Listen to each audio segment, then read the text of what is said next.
Boa noite, terça-feira, 29 de maio de 2012, agora 8 horas e 23 minutos. Nós estamos no ar ao vivo com o Jornal do Sul de Minas, nesta edição, recebendo a presença do promotor de justiça, Dr. Sidney Boccia. Boa noite. Boa noite, Fábio Zambrano, Ricardo Mucciaroni, Carol Afonso. Boa noite, bem-vindo, Dr. Sidney. Muito obrigado. Prazer é meu estar aqui, poder compartilhar um pouquinho do que a gente sabe com a comunidade de Poços com região. Saudade. Verdade. Pois é, mas eu não posso aparecer sem convite, né, Fábio? Então tá bom, foi bem oportuna, está sendo bem oportuna a sua presença aqui. Boa noite, Ricardo Mucciaroni. Boa noite, Parabéns Zambrano. pela posse. Muito obrigado. A Carol, posse, vamos Sidney, falar então na Associação dos Bares e Restaurantes de Poços de Caldas. Que também tem aqui questões relacionadas ao que o Dr. Sidney vem nos apresentar. Claro, nós vamos falar a respeito da função que o Dr. Sidney vem desempenhar atualmente e já há algum tempo, né? Mas com mais intensidade agora em relação ao PROCON estadual, onde serão intensificadas as fiscalizações nos estabelecimentos.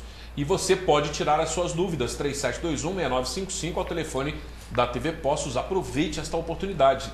Não é verdade, Carol? Boa noite. Isso aí, boa noite, Fábio. E a nova também, porque o Dr. Sidney estava me contando que, inclusive, algumas promotores vão mudar e ele também vai assumir daqui a pouco a parte penal também da promotoria e vai contar isso pra gente. Quero parabenizar o Ricardo também pela posse, aliás, duplamente, pela posse e pelo discurso para o governador Anastasia, não é? Muito obrigado. Muito bacana, daqui a pouquinho a gente vai querer saber um pouquinho disso e agradecer ao Dr. Sidney aqui com a gente. Você deve participar, o telefone é 3721-6955, é a Rosane, quem vai te atender aqui na produção, e comigo, Jornal do Sul de Minas, @hotmail.com, também tem Fábio Zambrano no Facebook para você interagir. Fabio.zambrano.pocos, daqui a pouquinho a gente faz o post. Não vamos deixar para daqui a pouquinho, vamos falar agora aqui, aproveitar esse início de edição. Como é que foi esse discurso que você proferiu com a presença do governador Antônio Anastasia?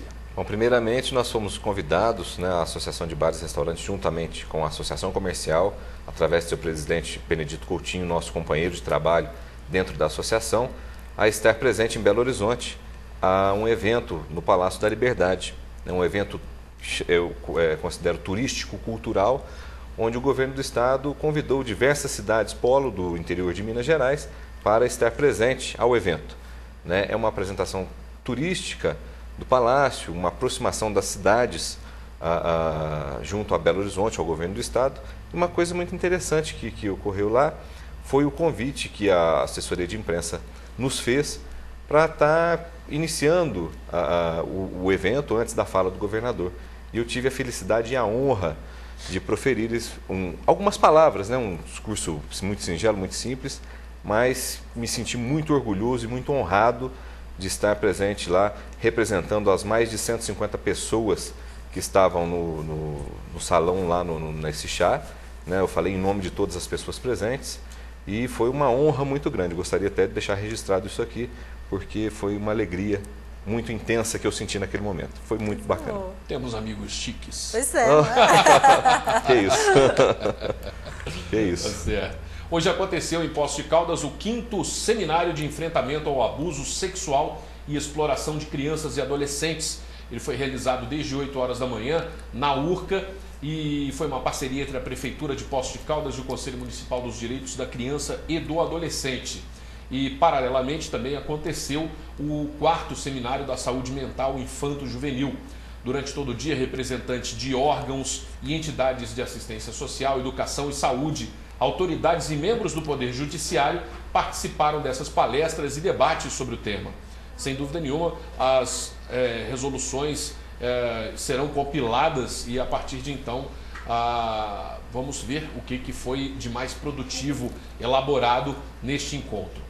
O evento aconteceu até à tarde, quando ocorreu uma passeata pelas ruas centrais da cidade, onde as crianças, os adolescentes e também os participantes do encontro puderam manifestar e exaltar a sua empolgação em relação às ações que foram tomadas. Muito importante esse tema, né? Verdade, doutor? Muito. Realmente, infelizmente, o caso de violência doméstica e de abuso sexual de crianças e adolescentes são intimamente ligados. Essa vai ser a sua próxima seara também, né? Na realidade, nós estamos ali a mudar, já assinamos, estamos apenas aguardando a modificação das nossas atribuições. Não podemos esquecer que são 7 promotorias de justiça aqui em Poços de Caldas Eu aqui aportei em 1997, Ricardo, já estou velho de Poços de Caldas, né? Mas atualmente, em razão da dificuldade de alguém assumir as funções as funções criminais, eu me predispus a poder voltar ao crime organizado e trabalhar na promotoria criminal, cumulando também com a questão do PROCON. Mas a promotoria da infância e da juventude, de atos infracionais de crianças como vítimas, estão afetas a um outro promotor de justiça. Mas o caso dos abusadores imputáveis, ou seja, maior de 18 anos, com certeza passará por uma das varas criminais e em uma delas nós estaremos futuramente a atuar. Vou aproveitar então, deixa eu só pedir a opinião então do Dr. Sidney, porque foi muito comentado no Twitter e também pela internet. Ontem o anteprojeto que visa a reforma do Código Penal falando sobre a descriminalização das drogas para uso, plantio pessoal, não é? Claro que ainda não foi falado quantidades sobre isso, mas eu queria saber a sua opinião em relação a isso, agora que você está aí para assumir a promotoria penal. Pois é, Carol, na realidade o combate às drogas no mundo todo sofre de uma ausência de diretriz. Inclusive porque nós nos preocupamos muito, até em razão dos impactos negativos e muito rápidos das drogas ilícitas.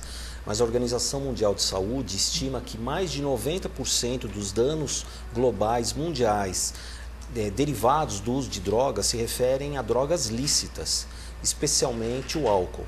Quando nós falamos de violência intradoméstica, a Lei Maria da Penha, por exemplo, não precisaria existir se não fossem tantos os casos ligados à bebida alcoólica. Sem dúvida. Fábio, é muitíssimo comum nós presenciarmos lá em audiência a mulher falando assim, mas quando ele não bebe, meu marido é tão bom. Casos de violência contra filhos, casos de brigas entre jovens, casos de acidentes de trânsito, então, são imensos. E é por isso que a Organização Mundial de Saúde estima que mais de 90% dos danos são ligados às drogas lícitas. Porém, as drogas ilícitas assumem um aspecto muito relevante até em razão do grande impacto em pouco espaço de tempo. E nós vemos aí galgar drogas novas, cada vez mais drogas novas, e o grande dilema nós temos acompanhado o trabalho da polícia, até estatisticamente se verifica, até pela nossa cadeia pública, que a polícia faz um trabalho muito bom no combate ao tráfico de entorpecentes. E não obstante essa quantidade imensa de prisões, o que nós sentimos nos últimos anos, eu pergunto ao senhor aí de casa, os senhores não têm sentido que cada vez mais as nossas praças, as nossas ruas e nossa vizinhança, às vezes, nós não ouvimos que ali está a pessoa a usar a droga, sua maconha, o crack ou coisa que o valha? Ou seja, olha que dilema. A polícia prende cada vez mais traficantes e o uso de drogas na cidade acaba aumentando. Então, qual que é o dilema que nós temos que solucionar? Então, primeiro aspecto, infelizmente, e esse é dado estatístico, não existe nenhuma relação entre prender traficante e diminuir o uso de drogas ilícitas na cidade. Você muda temporariamente, simplesmente, o valor da droga que é oferecida. E isso até ocorre, por exemplo, no Rio de Janeiro, você não precisa nem prender traficante, porque um quer tomar o ponto do outro. Segundo aspecto, já que, lamentavelmente, as políticas públicas para redução ou para evitar os danos da droga falharam, partiu-se para uma tentativa de redução de danos. Ou seja, se a pessoa está numa droga mais grave, existe uma tendência de minimizar os danos resultantes daquele consumo. E aí o governo vem, eu acho até de forma contraditória, mas muito coerente com essa política mundial, já que infelizmente é inviável punir, porque dizem que o usuário de drogas é um doente, mas quando ele usa a primeira vez, ele não é doente, Então ele o fez por opção. E eu acredito até que deveria sim ser punido o usuário e não o traficante. Porque é um dilema você falar que a pessoa pode usar e quem fornece a droga que ele vai poder usar ser punido mais severamente por isso. Porém, nós trabalhamos com o direito posto. E como, lamentavelmente, reprimir simplesmente não adianta, qual que é hoje, Carol, a situação atual?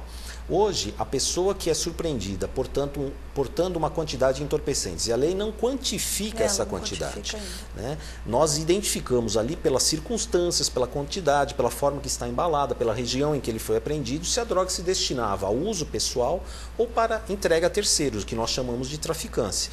Inclusive, os traficantes, até para tentar dissimular a ação policial, hoje eles carregam consigo uma menor quantidade, né? E essa pequena quantidade, quando eles são surpreendidos pela polícia, eles afirmam que se destinava a uso próprio, a consumo pessoal. Mas hoje, ao ser surpreendido por consumo pessoal, eles não são processados nas varas criminais, eles vão para a vara do juizado especial criminal. Isso é tido hoje como uma infração de menor potencial ofensivo, onde normalmente a pessoa recebe uma pena de advertência. A advertência nada mais é do que uma orientação sobre os malefícios do consumo das drogas ilícitas, podendo também ser uma prestação de serviço à comunidade. Então hoje há realmente o que nós chamamos de despenalização, ou seja, você tira a pena de prisão, mas continua dando uma sanção penal diferente do cárcere. Agora a proposta, na realidade, é até suprimir essa despenalização e evitar que isso seja tratado como crime. E é realmente difícil responder, Carol, mas me parece mais coerente, por exemplo, a legislação holandesa, em que a pessoa tem determinados locais, e agora até a Holanda mudou a legislação, permitindo que apenas os holandeses, nos cafés identificados e para maiores de 18 anos, a pessoa entra lá, faz uso da sua droga não sintética, né? A droga natural, normalmente a maconha. Nesses locais em que você inclusive consegue monitorar quem vai lá, com qual frequência, e consegue inclusive direcionar, por exemplo, a pessoa para um apoio de assistência social, falar assim, olha, você está vindo aqui com tanta frequência, precisa de algum tipo de apoio, de orientação, de tratamento, né? Então é realmente muito complicado. E é também complicado, Fábio, desculpe, só para terminar, a questão da ausência de tratamento, de eficácia de tratamento, porque menos de 1/3 das pessoas internadas se recuperam. Então é realmente um grande dilema.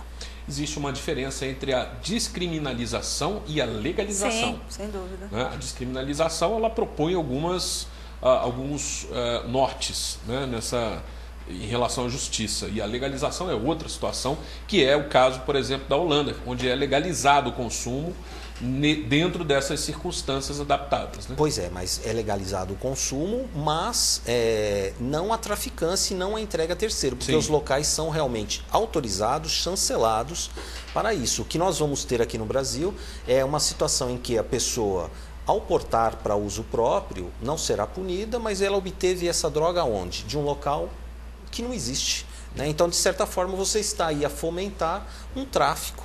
Por quê? Porque, na realidade, a pessoa tem que ter acesso ao psicotrópico. Eu gostei muito do início da sua resposta, quando a Carol perguntou, por exemplo, da descriminalização. Ele ensina muito, né? Conversar aqui com o Dr. Sidney, a gente aprende muito. As condições da pessoa, por exemplo, plantar para consumir. Pessoa, exatamente em relação ao álcool, que é a droga que mais oferece perigo e nocividade para o seu abuso, a pessoa já pensou plantar, fazer uma pequena plantação de pé de cana? Não tem jeito. Mas a nossa região tem muito alambique, viu, Fábio? Obrigada, viu, doutor Sidney, pelo esclarecimento. A greve dos transportadores de combustíveis de Minas Gerais e derivados de petróleo que prestam serviço para a BR Distribuidora foi suspensa. Em reunião realizada na noite de ontem, segunda-feira, o Sindicato das Empresas e Transportadores de Combustível e Derivados do Petróleo do Estado de Minas Gerais, o Sinditank MG, e representantes da empresa, ficou decidido então o fim da paralisação iniciada no mesmo dia, ou seja, começou ontem e terminou ontem mesmo, né? Foi suspensa ontem, foi apenas um balão de ensaio. A BR Distribuidora promete atender às reivindicações da categoria. Isso pode ocasionar algum aumento no combustível para nós consumidores no fim da linha? Mais alto do que está em posto de caldos, eu quero crer que ficaria difícil, porque infelizmente, na questão do preço do combustível ao consumidor final, não existe um tabelamento de preços, é lei da oferta e da procura, né? Então existe um preço referencial, que é o preço de tributação, mas para o consumidor final não há preço algum imposto. O que vale aí é a livre concorrência. E que, infelizmente, ao se fazer uma pesquisa, se observa que o preço em Poços de Caldas é um preço muito elevado em relação às demais localidades. Como é que estão os preços em Poços? A gasolina, por exemplo, o valor mínimo oferecido é R$ 2,79 o litro e máximo até R$ 3,03, com um preço médio, né, básico de R$ 2,93 o litro da gasolina. Em Mojimirim, por exemplo, você encontra combustível gasolina a R$ 2,35, repito, R$ 2,35. Em Varginha você encontra gasolina a R$ 2,67, inclusive imposto bandeirado. Né? E o nosso preço está muito próximo ao preço de Pouso Alegre. Agora, nessa diferença de R$ 2,79 até R$ 2,93, vejam que o consumidor tem opção e acaba, às vezes, não optando por um preço mais vantajoso. Né? E aí não há nenhum estímulo para que o fornecedor que fixa lá, por exemplo, vamos falar o preço de R$ 2,95, reduza um pouco a sua margem de lucro. Né? E a margem de lucro que nós entendemos aceitável é de 15%, mas não existe um tabelamento, a pessoa pode praticar o preço que melhor lhe convier. Então, nós simplesmente damos essas opções e a nós cabe apenas informar o consumidor para que ele opte pelo produto que lhe é mais conveniente. Ok, queremos contar com a sua participação. Temos muitas perguntas aqui para serem respondidas e nós ainda temos também muitas perguntas. O Ricardo tem perguntas, aqui tá eu tenho cheio também. E nós vamos a um breve intervalo, voltamos em instantes. Você está assistindo Jornal do Sul de Minas. Apoio Cultural. Café Subásio. Para quem não tem medo de altura.